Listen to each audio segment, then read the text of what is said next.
Hey guys, it's Stephen here. How are you all doing today? It's a new week and same old Manchester City. We just keep on winning. It's only a short week though this week, isn't it? Bank holiday on Friday. Get in. That might make no sense whatsoever if you don't live in the UK, but basically it means we get a Friday off, which is really, really nice apart from those working in critical government services like the NHS and in retail. Sorry guys, but I get it off, so I'm really happy. Anyway, I waffle there because I'm tired, essentially. But anyway, Manchester City won 3-1 against Crystal Palace at the weekend. And though we've got a massive game on Wednesday against Spurs, today I'm going to look one last final time over the Crystal Palace game and 5 things that we learned from that game at the weekend. Now, as you probably know, I did 2 videos about that game because I was hoping for a second part of the day for Liverpool to, slip up a little bit against Chelsea, but it didn't happen. So there's loads of talking points from those videos. If you want to go watch them, they'll be on, there'll be a link somewhere on screen right about now if you want to watch them. But today I'm going to hone in on 5 individual talking points that I took from this game. I'm going to start initially with Kevin De Bruyne is back to his very best. Oh, he was very good yesterday. He was not like world class, amazing good, but he showed what he can do when his brain is finally in sync with his body. And the best thing about it for me wasn't just how good he is with football, and we all know that given the pass he played to Raheem Sterling, and given the other pass, which I still think Aguero should have made more of an effort to get onto, that whipped, drilled cross. It was more than that. It was his leadership. It was his tenacity. Yesterday, he was the one, despite the likes of David Silva and Vincent Kompany and more senior players being on the pitch, he was the one controlling the troops and getting them really going. You can see how much Kevin De Bruyne really wants to win some trophies at Manchester City this season. He's obviously been very, very, very frustrated this season. And I read a very interesting piece today on the Players Tribune. Go look for it on Twitter, where Kevin De Bruyne did a long, in-depth, discussion about what makes him tick and so on. And he said basically the only time he's cried in the past few years is when he got injured again. I mean, his son had just been born, his third child, I think, something like that. He said he was probably just tiredness from all that. But his wife said, you never cry at anything, not at the wedding day, not your kids being born, nothing like that. But you cried at an injury at football because it's his absolute life. And you could see that frustration out on the pitch yesterday when he castigated Aguero, when he's chasing back in the 90th minute, when he's driving us forward. Kevin De Bruyne lives, sleeps and breathes football. He's intelligent, he's intense, and I absolutely love that determination. And when the season's long, the players are tired, maybe just now, this little bit of inspiration from somewhere different, a new source so far this season, could be the thing that really catapults us to an infamous season. It could be that little bit of magic, that little bit of extra determination that we actually need. We're so lucky to have someone like Kevin De Bruyne come back in at this stage of the season. That whole cliche, like a new signing, well, it is, because Kevin De Bruyne, we've got so far without him, but now we can see the quality that he brings to this team. Secondly, I want to talk about Benjamin Mendy. He was back yesterday. Is he actually on the mend? Is Mendy on the mend? Obviously, he's not quite fit enough to play back-to-back games at the moment, but yesterday he played, and I thought largely he was pretty good. Now, this wasn't some bulldozing, rampaging Benjamin Mendy, the one that we saw when he signed for Manchester City Football Club, but this wasn't also the kind of slightly cautious Mendy that we saw a couple of weeks ago, where he looked kind of okay in the ball, but also looked a little bit nervous about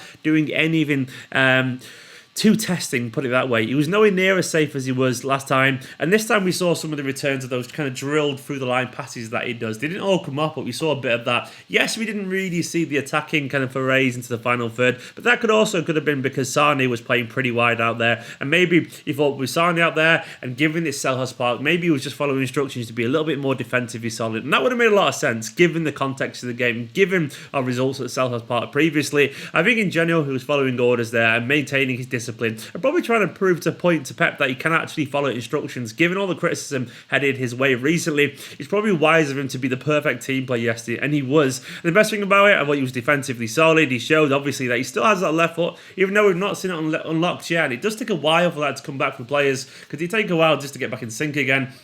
He shows it. There were some signs that he does have it there. We saw some whipped crosses, not as many as normal, but we did see a couple of them in the second half that showed that it is still there in his locker. And could he actually be back now? Could we have on paper the back four that we actually wanted to have this season? It could happen. I'm not going to say he's going to be at his very best this season, but it's nice that Benjamin Mendy seems to be on the mend. Thirdly, and I have to get this pun at some point in this channel, Esteemed Kompany.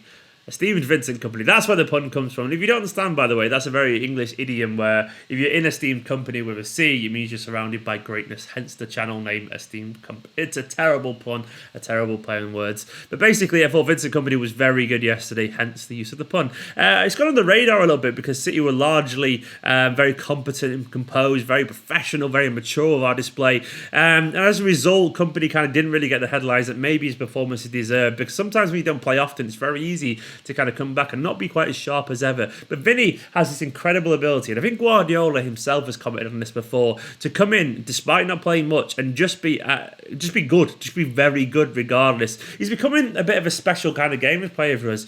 If you think his performance against Liverpool at the Etihad, out from the cold and absolutely rock solid. Think about cup games last year, the League Cup final in particular. In general, he comes in big games and he does well. And this was the game where we needed someone like Vincent Kompany. After the insecurities maybe of midweek against Spurs, we needed a player been there, done it, and been experienced in the know-how of these kind of games. And up against some physical players like Benteke and Zaha, who's a big guy himself, he always had to be there to be composed and be that rock for us. And that's what he was. He basically, in a very tricky environment, a very hostile, very noisy Selhurst Park. And I've got to admire the Crystal Palace fans. They always give it their very best. He was that kind of rock of experience and solidity that we actually needed. I would not be surprised if we have any more big games if Vincent Kompany starts them, because he really is the man for the big occasion. I would 100% start him in the derby at very least, put it that way. Maybe even midweek against Spurs. Put him off for Spurs after that, then put him in the derby. Vincent Kompany's still got a massive part to play in Manchester City's potential future success. Also, I want to talk about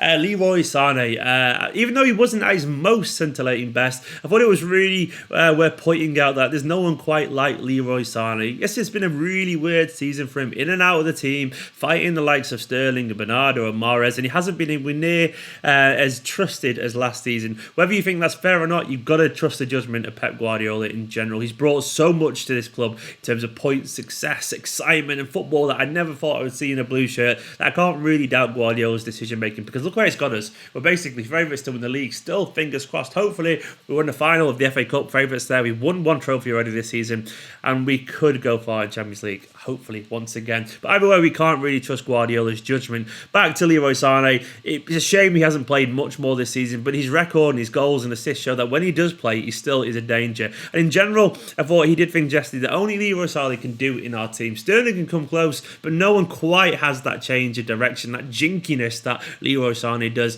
And he took on a man yesterday in Aaron Wan-Bissaka. He's one of the most defensively solid fullbacks in the Premier League. He ran past him a couple of times, and no one does that to Wan-Bissaka. Literally no one has done that this season, and he did it with relative ease, to be honest, and he's barely played any football, and he showed yesterday a great defensive maturity. Maybe you could argue that he's slightly hamstrung, stopped Mendy getting forward anywhere near because of the slight problems with two people out wide and one coming inside and whatever, but that's not really our problem as City fans. In general, I think that was a case of Mendy following the instruction, as I mentioned earlier, and Sané hugging the touchline. But all I know is that Leroy Sané definitely has the ability, and also he massively benefited from David Silva being there. David Silva benefited from him being there as well. In terms of a left winger, there's no one I would rather start than Leroy Sané in general. Even though I understand Raheem Sterling sometimes starts there and he's been so successful there, Sané is just an exciting player, isn't he? He's a fantastic talent. He'll stay at Manchester City, and we've just got to kind of play the long game with him here. And finally, on to the final point. It's going to have to be 5 out of 5.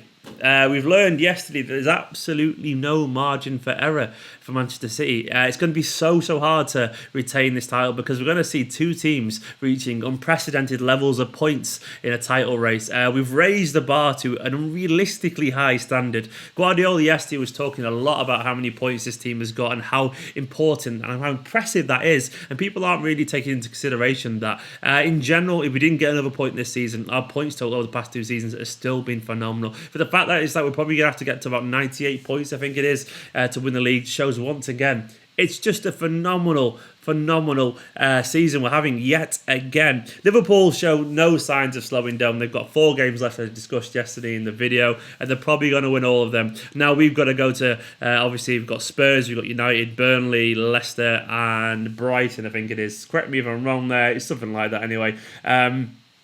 None of them are going to be easy. If we get past United and Spurs, I will start to believe. But all I know at the moment, we really can't show any signs slipping up. We really just can't. That's the word, that phrase, but it's just true. Guardiola is right to stress to the players that Liverpool will win all their games, that we have to do this ourselves, and we're very capable of doing this ourselves. We really, really are. Spurs could have their eyes elsewhere in terms of the Champions League game. I mean, obviously we would have played that, but they could be on a high, or hopefully on a high, or a downer after that. It's going to be a very complicated game. That looks to me like the most complicated game, given the Spurs games we've got. And the United game, we are a better team than them. It won't be easy, but we're just going to have to keep pushing and pushing and pushing. There is no room for error. We can't expect favours from anywhere else. And yes, either team could drop a point. And I wouldn't be surprised if one team drops a point and the other do it in quick succession, because that's the kind of season we're having at the moment.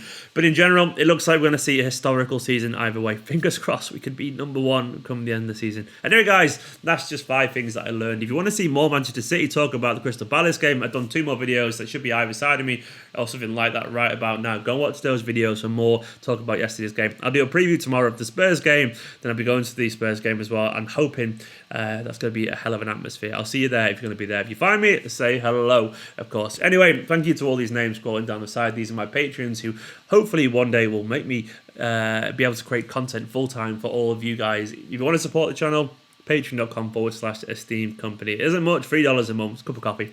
If not, just keep watching these videos. Subscribe if you're watching this and you're new. Make sure you like this video because it honestly does genuinely help. Get in the comments below and I'll see you very soon.